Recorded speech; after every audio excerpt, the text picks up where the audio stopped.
एक कदम ईश्वर की ओर।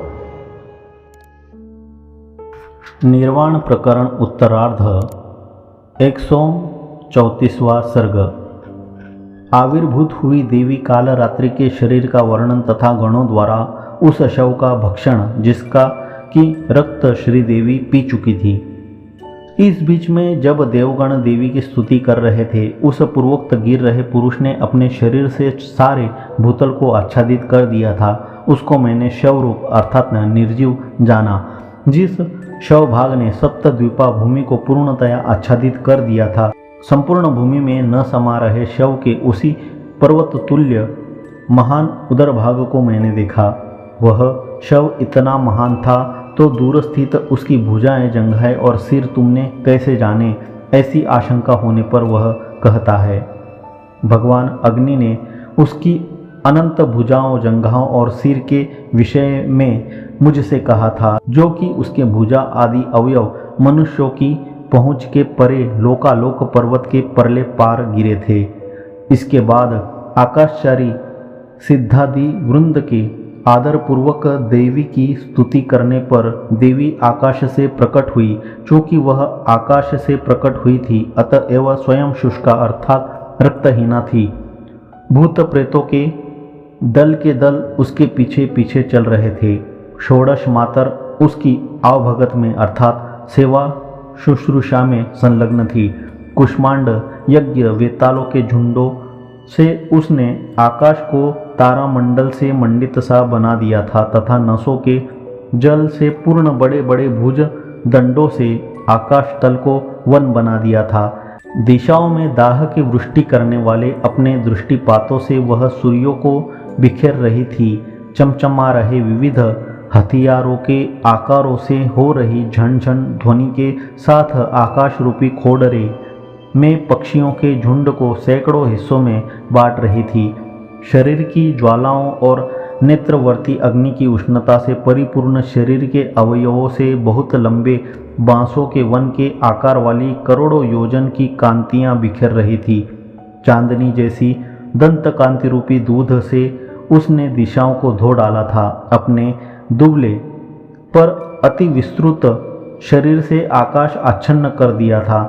उसका न तो कोई आधार था और न स्थान ही था, अतएव वह निराधार आकाश में फैली हुई संध्या काल की मेघ पंक्ति सी थी। परम ब्रह्म में आविर्भूत हुई वह प्रेतासन पर बैठी थी। जगमगा रही उज्ज्वल रूप वाली वह संध्या काल के मेघ के समान लाल थी, अतएव आकाश रूपी सागर में बड़वा नल की शोभा धारण कर रही थी।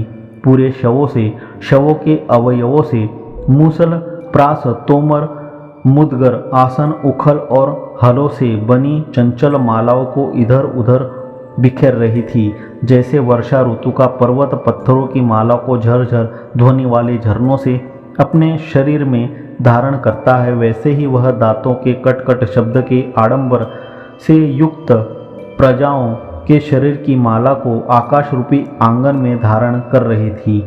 देवताओं ने उस देवी से कहा, हे देवी अंबिके, इसे हमने आपको भेंट कर दिया है। कृपया अपने परिवार के साथ शीघ्र इसका भोग लगाइए।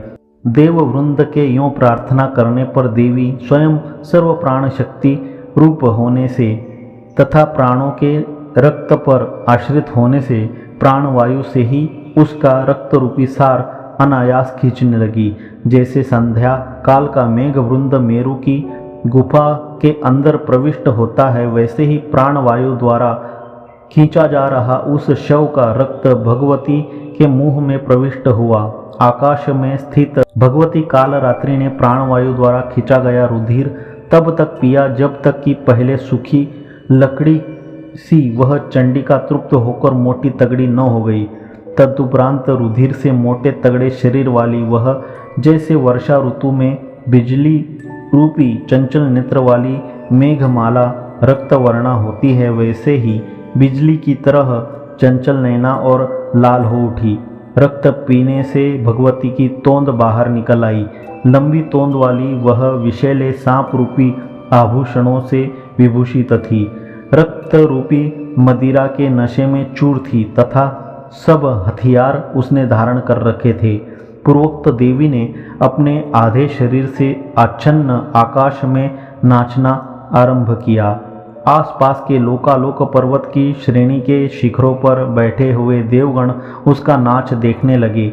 उसके पश्चात पिशाच, कुष्मांड, रूपिका आदि महागणों ने उक्त शव को चारों ओर से ऐसे घेर डाला जैसे कि मेघमाला हिमालय पर्वत को घेर डालती है। कुष्मांडों ने उक्त शव रूपी शैल को कमर की ओर से पकड़ा, रूपिका गणों ने पेट की तरफ से उसे पकड़ा और यक्षों ने हाथी के से अपने दांतों से क्षत विक्षत अवशिष्ट पीठ और अगल बगल की ओर से उसे पकड़ा, क्योंकि उसके जो भुजा, जंघा, कंधे आदि अन्य अवयव थे वे बहुत बड़े थे और ब्रह्मांड के परले पार जा रहे थे। अतएव पूर्वोक्त भूत, प्रेत, पिशाच आदि दूर दिगंतर में पड़े हुए उन्हें नहीं पा सके, किंतु वे वहीं पर काल से अपने आप गल गए। जबकि चंडिका आकाश में नाच रही थी, सबके सब भूत प्रेत शव पर लपटे थे। देव वृंद पर्वत के शिखर पर बैठकर देवी का नृत्य देख रहा था।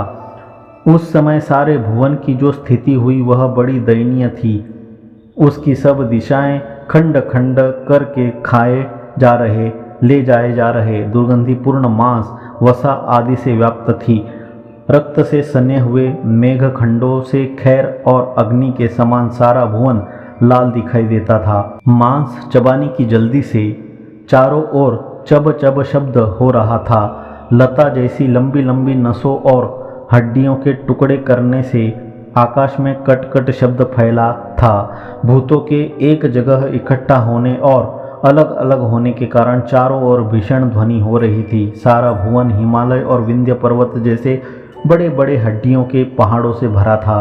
देवी के मुंह से निकल रही अग्नि की ज्वाला में खूब पके हुए मांस से सारा का सारा भूतल व्याप्त था और रुधिर कण रूपी ओस की बूंदों से सभी दिशाएं सिंदूर से सनी हुई सी हो गई थी। चारों ओर से देखने वाले देवताओं से दिगंतर चार दीवारी से घिरा सा हो गया था। कुछ पहाड़ तो चोटी तक पृथ्वी के अंदर धंस गए थे और बचे खुचे शेष सबके सब हड्डियों से चोटियों तक छिप गए थे। अतएव भुवनों के सभी पर्वत अत्यंत तिरोहित हो गए थे।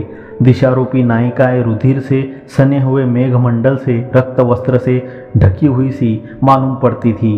गोल मटोल और चंचल भुजाओं से घुमाए गए विविध हथियारों से आकाश सारा का सारा पट गया। नगर, गांव और कस्बे सब के सब ध्वस्त हो गए थे। केवल उनकी स्मृति ही शेष रह गई थी। भुवन में सारे चराचर जगत का रूप ही अत्यंत असंभव हो गया था। सारे जगत में सर्वत्र कुष्मांड और पिशाचिनियों का ही एकमात्र समाज हो गया था।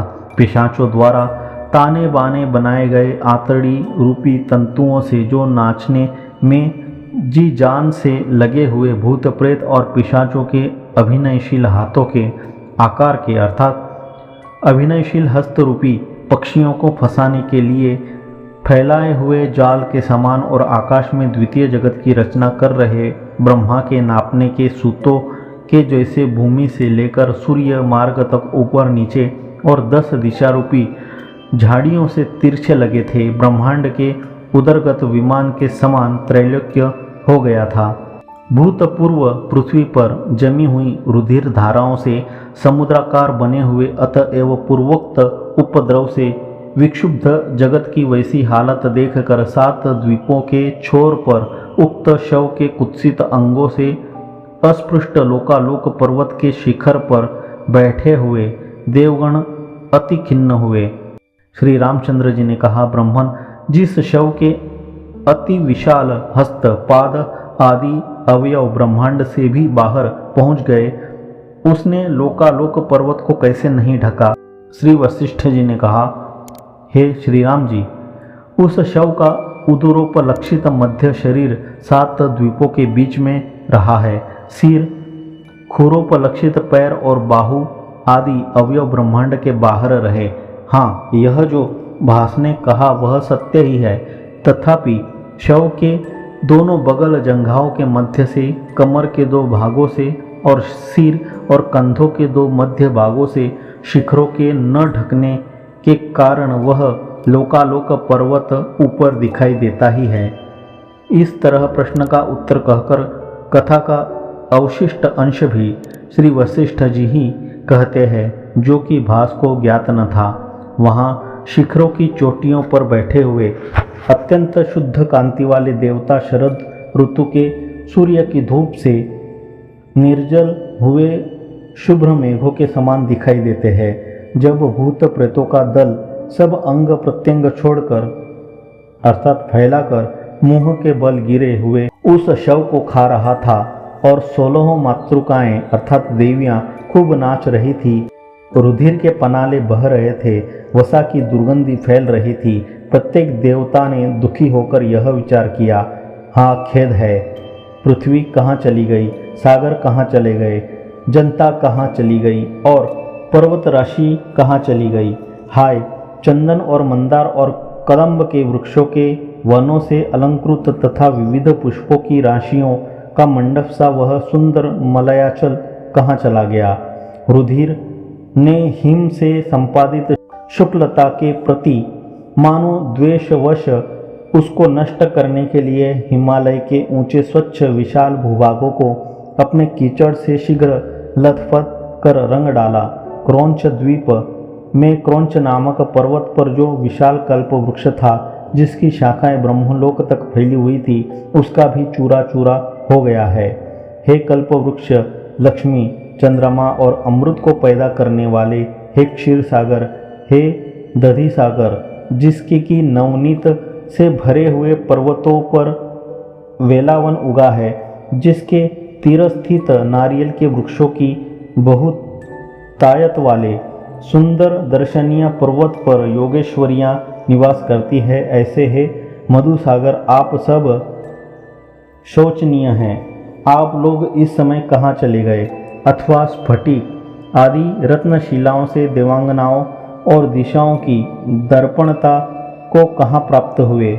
है क्रौंच द्वीप, जिसमें कल्प वृक्ष और निर्मल कांचन लताओं से निरवच्छिन्न घनिष्ठ संबंध रखने वाला क्रौंचाचल है। हे पुष्कर द्वीप, जिसका चौगिर्द ब्रह्मा जी के वाहनभूत हंसों और नलिनियों से ठसाठस भरा है और जो कदम्ब के वनों की गुफाओं में विश्राम करने वाले विद्याधरियों की रति क्रीड़ाओं के जानकार नागरिकों और देवताओं का अड्डा है। तुम दोनों यहाँ से कहाँ चले गए। स्वादु जल वाले समुद्र के तथा उसके वनों के, जो कि उग्र ताप को हटाने वाले तथा पुष्पों से आच्छन्न है और पृथ्वी को पवित्र करने वाले हैं। गोमेध द्वीप, उसके कल्प वृक्षों के और वहाँ की सुवर्ण लताओं के तथा उनसे सुंदर गुफाओं के और कल्प वृक्षों के वनों से वेष्टित तथा कल्प वृक्षों के फूलों से सफ़ेद शाक द्वीप के साथ उसके पर्वतों के स्मरण से ही मनुष्यों को स्वर्ग सुखप्रद पुण्य होता है, जिनकी दसों दिशाएं मंद मंद वायु के हिलोरों से चंचल पत्तों वाली लताओं से वेष्टित कल्प वृक्षों से लहलहाती थी। वे सब के सब वन हाय ध्वस्त हो गए। मेरी समझ में नहीं आता, अब हमारे सदृश लोग कैसे विश्राम लेंगे। इक्षु सागर के किनारे मिश्री की चट्टान वाले पहाड़ों से विभूषित पृथ्वी पर उन घने जंगलों को तथा उन अति मधुर मोदकों को फिर कब देखेंगे। खांड के बने हुए खिलौनों को भी कब देखेंगे। ताड़ और तमालों के वनों से युक्त उस पर्वत के कदम्ब और कल्प वृक्ष से शीतल सुवर्णमय गृहों में बैठकर पहले अनेक बार अनुभूत चंदन लिप्त सर्वांग वाली सुंदरियों का अर्थात या चंदन लता रूपी सुंदरियों का नृत्य कब देखेंगे। हाँ, जम्बू द्वीपवर्ती जम्बू वृक्ष के हाथी के बराबर तथा जाम्बुनद सुवर्ण की उत्पत्ति के हेतु होने से अति प्रसिद्ध अग्रफल स्मरणीय हो गए हैं। उन्हीं फलों के रस से बनी नदी को यह जम्बू द्वीप रूप पृथ्वी धारण करती है। अन्यान्य द्वीप और समुद्र उसकी मेखला रूप है।